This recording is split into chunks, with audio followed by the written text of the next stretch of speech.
Y'all know what's going on. It's time for another episode of Doing Time with Joe. I'm your host, Joe Baker.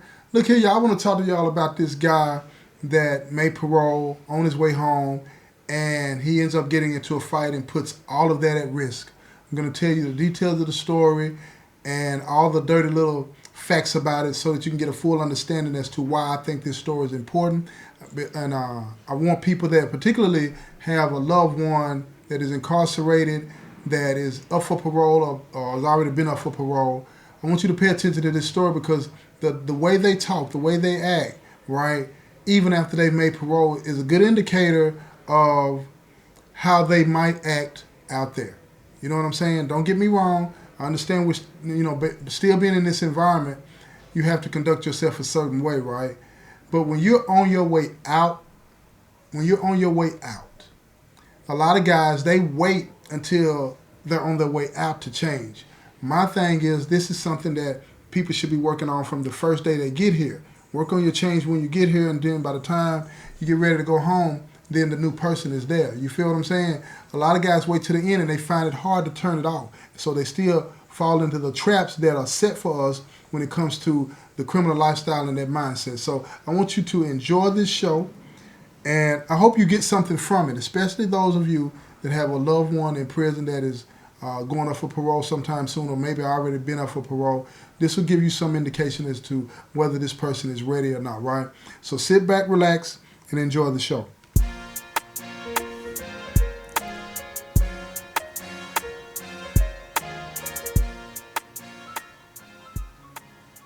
All right, y'all.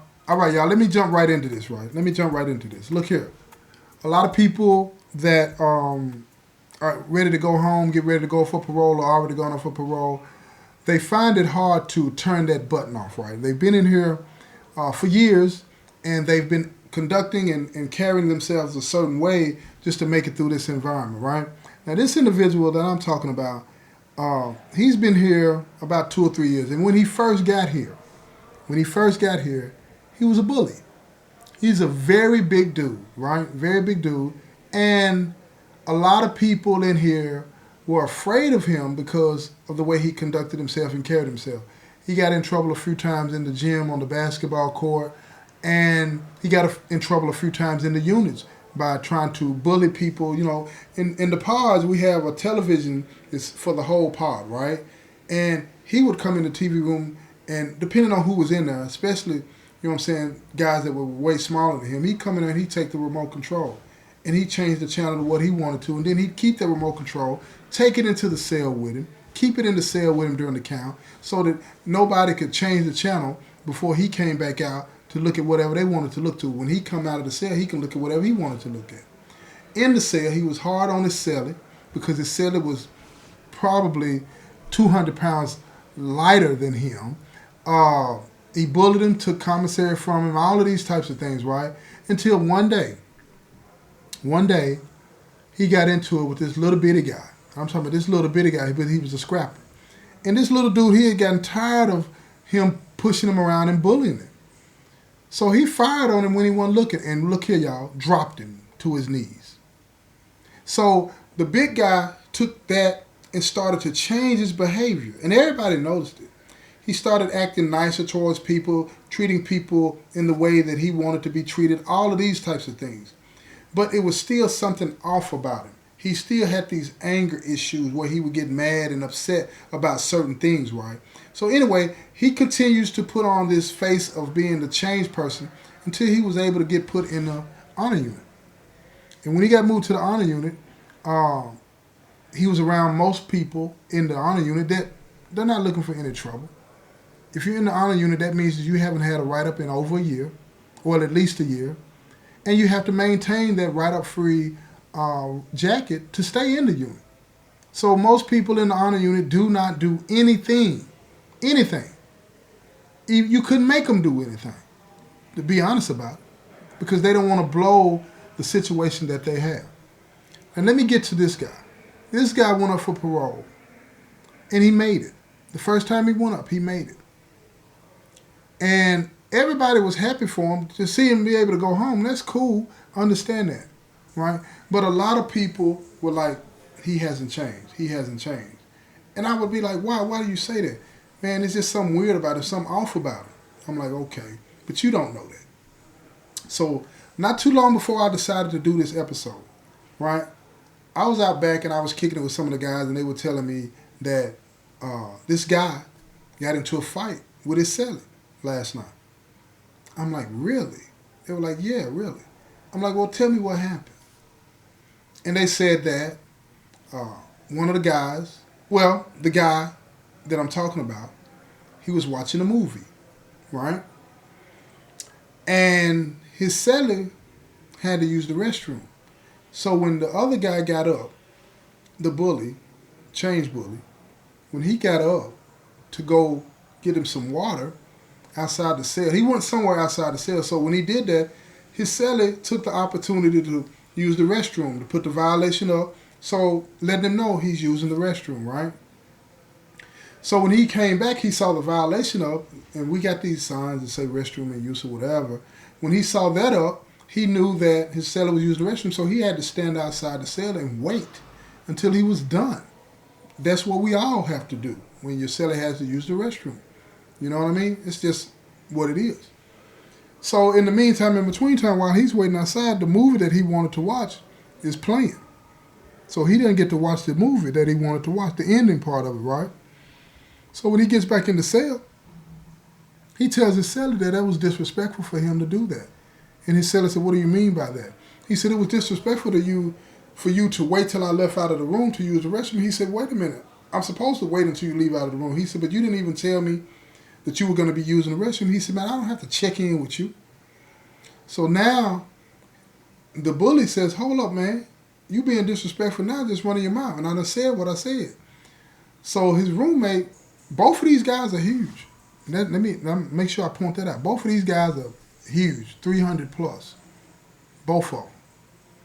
So his cellie, he rolls over, puts his shoes on, and he said, man, first he's sitting there staring at him. He said, man, so what you want to do?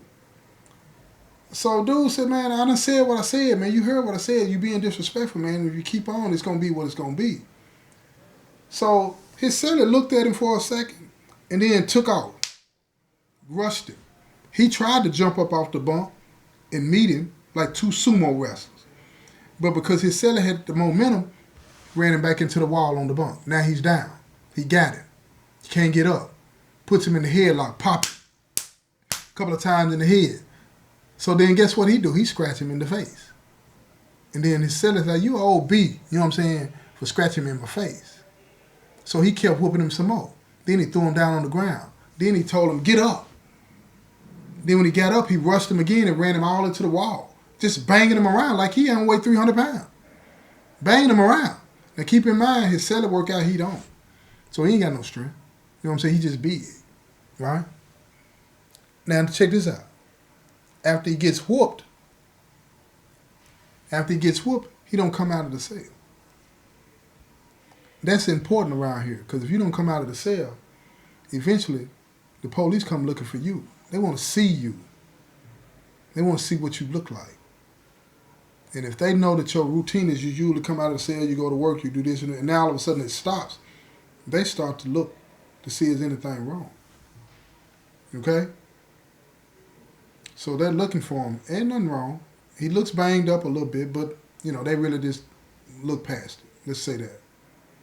So now he's laying in the cell. But what interests me about this story was this. From the time that he got here, he acted a certain way. When he was confronted and hit in his nose, he changed on the surface. But underneath, he hadn't dealt with the issues that he has. The issues of defining the world through that lens of a criminal. The issues of defining the world through that lens of fear that he has. The issue of defining the world through that warped understanding that he has, which most people in prison have. And he was about to go to the streets. Now, he may still, but who knows? But he is in a situation now where he could possibly lose his parole if the right person sees him. And that blows my mind. Now keep in mind, I'm more interested in the aspect of the changing in the behavior, the mental aspect of it. He hasn't changed. And one of the reasons that I know he hasn't changed, and now he made a change after this fight. Now, I'm going to keep it real because I heard he had banged up pretty good. But the reason I know prior to the fight that he hadn't changed is because he was still using the language that we use in here. The manipulation of disrespect. We use that word almost in any situation where we want to put a person in their place. We want to frighten them. And when he told dude that he was being disrespectful for using the restroom when he stepped out of the room, that was him just trying to bully this other person. And this other person has fed him, taken care of him, you know what I'm saying? If he ate, he broke bread with him. He did not do anything. This is the most mild-mannered dude that I've met in here. One of them. But the other dude saw that as weakness. And inside the cell, he was being who he really is in this moment, in this phase of his life. He was still being a bully. But what he's learned is like what a lot of people in prison learn. He's learned to manipulate the faces that he puts on. He's showing a face of change. He showed a face of change to the people in the pod, to the people that work here, and, in my opinion, to the parole board. Yeah, absolutely. And it worked. And it worked. And now he's faced with a situation, and I'm going to tell you something else about that. He's faced with a situation now where he'll probably still be able to go home. But here's the thing.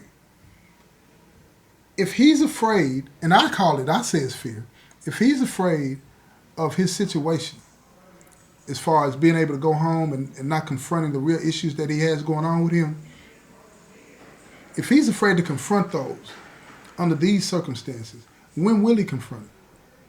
When will he finally get it to where he has to understand that he needs help? When will he get that? Because that's what a lot of people that are going up for parole and are going home sometime in the near future are facing.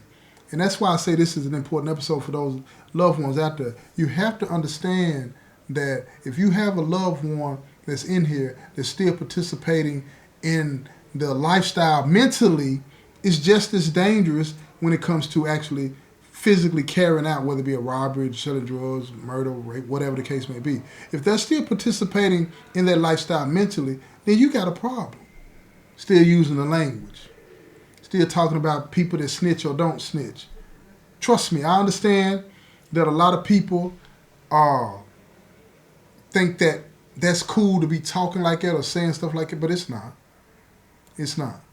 A lot of people in here, they need people like you out there to be strong enough for them to where they can get permission from you to be vulnerable. Think about that. Because, see, most people in the penitentiary and most people in the criminal lifestyle, they're putting on. And they have put on so much that the people like you expect them to be a certain way, right? And if they're not acting that way, then they get this vibe from you. And I'm telling you, I've had people say this to me in a different way, but I'm explaining to you how I understood it. They'll look at it like people like you are looking at them in a negative way because they're not acting this macho, tough person, this street person. You feel me? When they don't really want to act like that anyway. And trust me, it has nothing to do with size. This particular individual happens to be huge. You feel me? But he's afraid to be himself. Even with people that treat him right. And the danger in that is when his person hits the streets. Somebody treating him fair, treating him right and all this and that, and something triggers him to where he starts to think about his own insecurities. Then he starts to make excuses to mistreat the people that are taking care of him, like this dude in here was breaking bread with him. So it's a different ball game when he's out there and he gets triggered by something and he starts to say that people are disrespecting him, people are not listening to him, and then he tries to bully them. What happens then? What happens then? Just a little food for thought. Just a little food for thought. Think about what I'm saying here, y'all. Think about what I'm saying. When you have a person in here that is still participating in the criminal lifestyle mentally, chances are they're going to continue to do that. And they're going to continue to do it out of fear. So you're going to have to be strong for them. Okay? Keep that in mind. This has been another episode of Doing Time with Joe. I'm your host, Joe Baker, and I say peace, y'all.